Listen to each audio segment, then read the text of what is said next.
নমস্কার, শুভ সকাল। আপনারা সবাই কেমন আছেন? আশা করছি আপনারা সকলেই খুব ভালো আছেন। আমরাও ভালো আছি। আমার নতুন একটা ব্লগে আপনাদের সকলকে জানাই স্বাগতম। আজ শুক্রবার, সকাল এখন 7টা, তাই সমস্ত কাজকর্ম ফেলে আমি রান্নাটা করে নেব।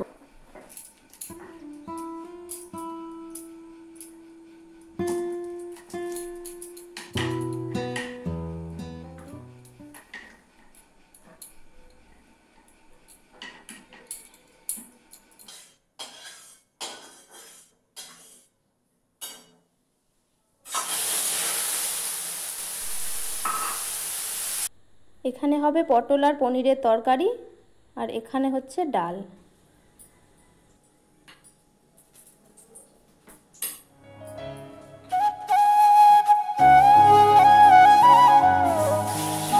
আজ আমি রান্নাগুলো সব নিরামিষ করেছি। যেহেতু মাছ মাংস ডিম কিছুই রান্নাই করিনি, তাই পেঁয়াজ রসুনও আমি ব্যবহার করিনি। আদা বাটা আর জিরে বাটা দিয়েই রান্নাটা করেছি।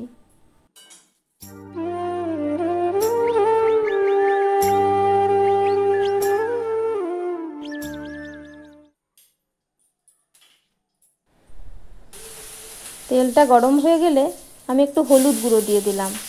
হলুদ গুঁড়ো দিলে দেখেছি জিরে বাটা বা আদা বাটা আপনি যাই দেন না কেন ছিটিয়ে ছিটিয়ে কোটা গায়ে লাগে না বা চারিদিকে হয় না। হ্যাঁ, তবে এমনভাবে দিতে হবে যাতে খুব তাড়াতাড়ির মধ্যে তেলের ওপর হলুদটা দিয়েই সঙ্গে সঙ্গে জিরে বাটা বা আদা বাটা দিয়ে দিতে হবে, আর নইলে হলুদটা যাবে পুড়ে, আর তখন আর খেতে ভালো লাগবে না। আমি একটু জলও দিয়ে দিলাম যাতে মশলাটা পুড়ে না যায়।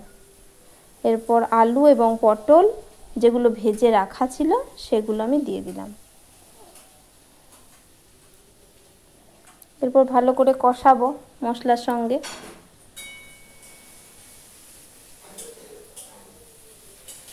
একটু কষিয়ে নিয়ে লবণ দিয়ে দিলাম।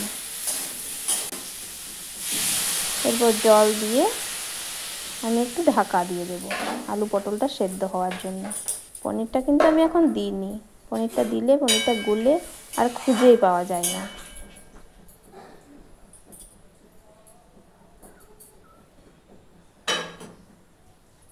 এদিকে আমার ডালটা হচ্ছিল, ডালটা প্রায় কমপ্লিট হয়ে গেছে, আমি ডালটা নামিয়েও নিয়েছি। এরপর আমি বরবটিটা ভেজে নেব। সেরকম কিছুই দিইনি, শুধু সর্ষের তেল, একটু ফোড়ন আর একটা কাঁচা লঙ্কা আর নুন হলুদ, তার বেশি আমি কিছুই দিইনি বরবটি ভাজাতে। আর হ্যাঁ, বরবটিগুলো কিন্তু আমাদের বাড়ির বলতে আমাদের এখানকার নয়, আমার বাপের বাড়ির। আমার বাবা কাকু ওরা কিন্তু এখন সবজি লাগায়।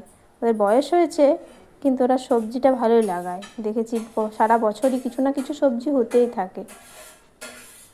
এখন যেমন বরবটি হয়েছে, ভেন্ডি হয়েছে। তা করছি কয়েকদিনের মধ্যেই যাব, তখন কিন্তু আপনাদের সব কিছুই দেখাবো। বাড়ির ভেতরেই আমাদের বাগান আছে, সবজির বাগান। এদিকে আমার পটল পনির আলুর যে সবজিটা সেটাও কমপ্লিট হয়ে গেছে। এবার এটা আমি নামিয়ে নেব।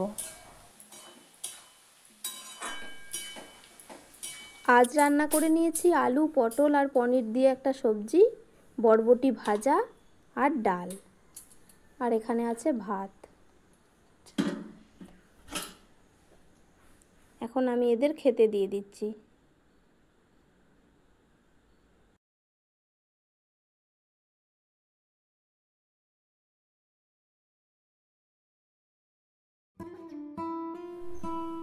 এদিকে খেতে দেওয়ার সঙ্গে সঙ্গে বরবটি ভাজাটা দেখেই ছেলে বলছে, মা প্রতিদিন বরবটি কেন রান্না করছো? আমার প্রতিদিন খেতে ভালো লাগছে না।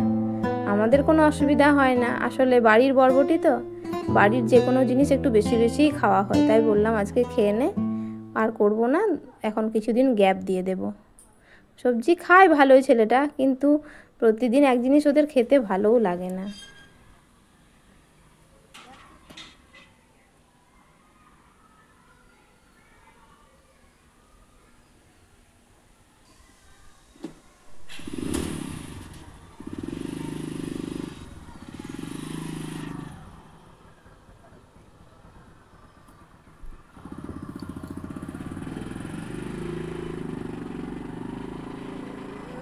ছেলেকে স্কুলে পৌঁছে দিয়ে বর এখন অফিস চলে যাবে।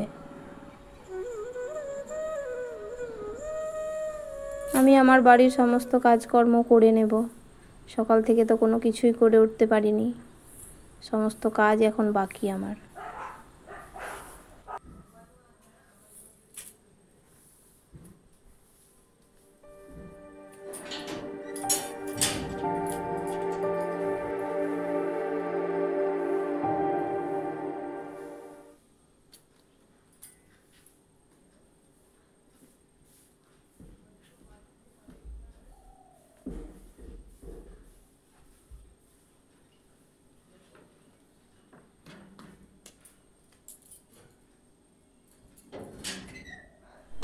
ঝাড় দেওয়া আমার কমপ্লিট হয়ে গেল। এবার জল দিয়ে ঘরের মেঝেগুলো আমি একটু ভালোভাবে মুছে নিচ্ছি।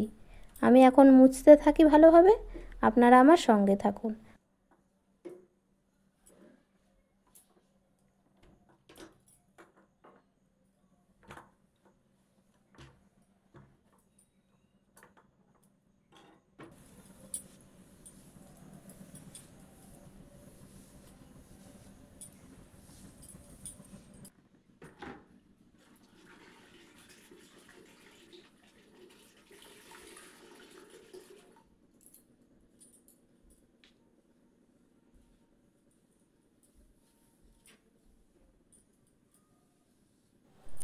মোছাও আমার শেষের দিকে। এবার এক বালতি জল ওই দুটো সিঁড়িতে ঢেলে দিয়ে আমি বাইরেটা একটু ঝাঁট দেব। বাইরে সেরকম নোংরা হয়নি, সামনেটায়, তবে পাশগুলোতে একটু নোংরা হয়ে গেছে, কলতলার ওই পাশটা। তবুও আমি সমস্ত জায়গাগুলো একটু ভালোভাবে ঝাঁট দিয়ে নেব।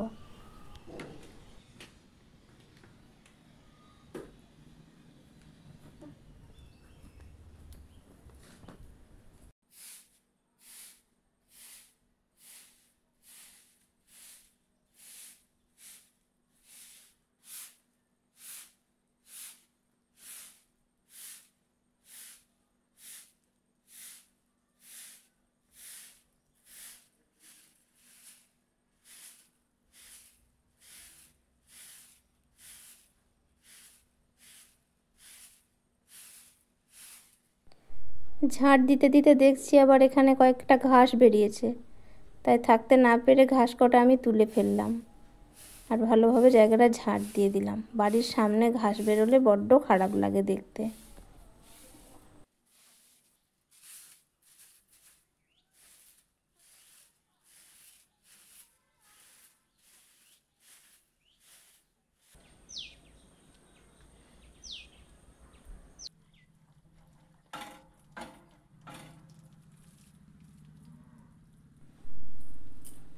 বন্ধুরা, এই সজনে গাছটা দেখছেন, এই গাছটা কিন্তু আমি বাড়ি থেকে বীজ নিয়ে এসে পুঁতেছিলাম। কি সুন্দর গাছটা হয়েছে দেখুন। সজনে গাছ ডাল লাগালে ভালো হয়, কিন্তু ডাল কি করে আনবো, এত মোটা ডাল আনবোই বা কী করে? সে কারণে আমি বীজ নিয়ে এসেছিলাম বাড়ি থেকে, তারপর পুঁতে দিয়েছিলাম, কিন্তু গাছটা খুব সুন্দর হয়েছে। আর মেলা বকবক না করে এবার আমি বাসনগুলো ঝটপট ধুয়ে নিই। অনেক বাসন জমে গেছে, দুটো কড়াই, এতগুলো বাসন, আমার অনেকক্ষণ সময় লেগে গেছে কিন্তু বাসনগুলো ধুতে।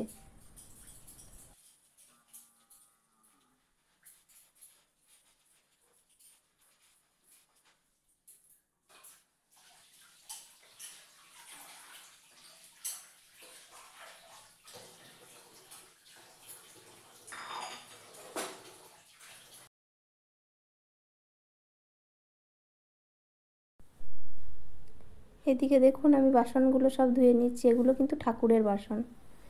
এই সমস্ত কাজ সকালবেলাতে করাই ভালো, কিন্তু সকালবেলা রান্নাটা না করলে তো কোনো মতেই হবে না। সকাল থেকে এ সমস্ত করতে গেলে অনেক বেলা হয়ে যাবে, তখন আমি আর রান্না করতে পারবো না। সে কারণে আমি রান্নাটা আগে করে তারপর এই সমস্ত কাজগুলো করি। স্নানও করতে হবে। এদিকে আমি স্নান করে তুলসী মন্দিরে একটু জলও দিয়ে নিলাম, তারপর চলে যাব ফুল তুলতে।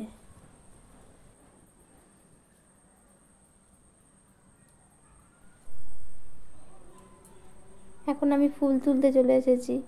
আগের ভিডিওতে আপনাদের দেখালাম না যে টগর গাছটাতে প্রচুর পোকা লেগে গেছে, গাছটা একদম কালো হয়ে গেছে, আর একটাও ফুল ফুটছে না। আগে যদি বা দু একটা ফুটছিল, এখন তো আরোই ফুটছে না। তাই এখানে আমি নয়নতারা গাছটাতে কয়েকটা সাদা ফুল নিয়ে নিলাম আর তুলসী পাতা তুলছি। ওখানে একটা তুলসী গাছ রয়েছে, তুলসী পাতাটা নিয়ে এদিকে একটা অপরাজিতা ফুলের গাছ আছে আমার, এটাতেও প্রচুর ফুল ফোটে।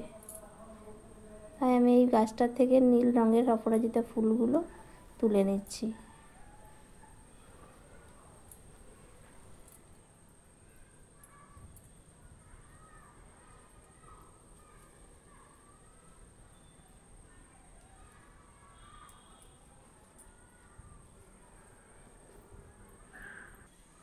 ভগবানের পায়ে দেওয়ার জন্য আমি এই ফুলগুলো আজ তুলে নিয়েছি।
ভগবানের পুজো দিয়ে আমি শাঁখটাও বাজিয়ে নিয়েছি। এবার আমার ভগবানকে আমি একটু প্রণাম করে নিয়েছি। আপনারা আমার ভগবান দর্শন করুন।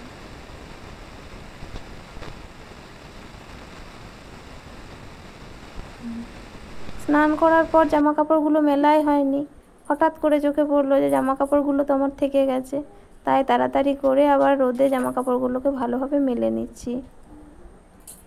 রোদ চলে গেলে তো জামা কাপড়গুলো আর শুকাবেই না, এমনিতেই অনেকটা বেলা হয়ে গেছে।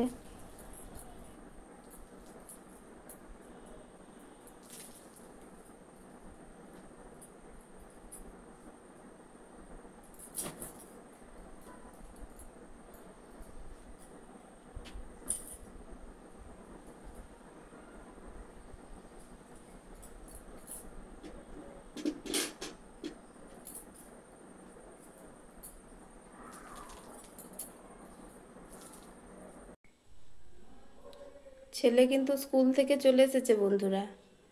হাই করো। হাই। কি করছো?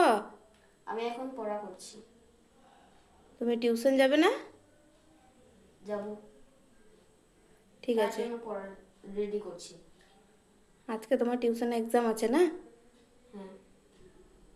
ঠিক আছে, তুমি পড়ো। বন্ধুরা, আজ তাহলে এ পর্যন্তই। দেখা হবে নতুন কোনো ভিডিওতে। আর আমার ভিডিও যদি আপনাদের ভালো লেগে থাকে, একটা কমেন্ট করে অবশ্যই জানাবেন, কারণ আপনার একটা কমেন্ট আমাকে নতুন ভিডিও বানাতে উৎসাহিত করবে। আপনারা সুস্থ থাকবেন, ভালো থাকবেন এবং সাবধানে থাকবেন। ধন্যবাদ।